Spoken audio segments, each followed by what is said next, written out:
Hello, this is a really quick video on how to factory reset an HP ProCurve MSM410 wireless access point. The instructions for this is actually quite easy to find on the HP website just by Googling, but if you want a video on how to do it, here's a video on how to do it. On the back of the device, you've got the console port and the PoE in port. Hiding behind the network port is a tiny reset hole just there.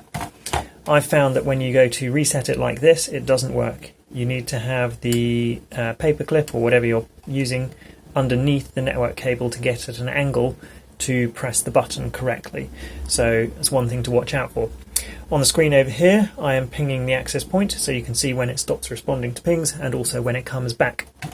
What you need to do, and hopefully I'll show you this, is hold down the reset button for 3 flashes of this light on the front.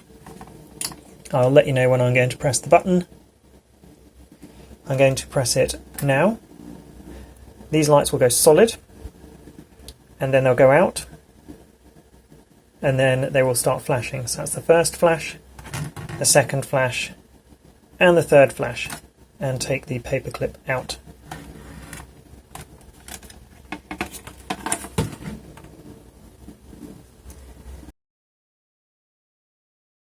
We should see it respond to pings again after it's wiped its configuration and rebooted.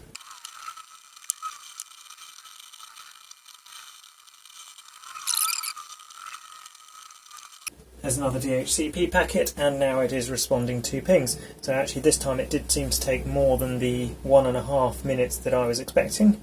But there we go, that's how you factory reset an HP ProCurve MSM410 wireless access point. Hopefully this video has been helpful to you.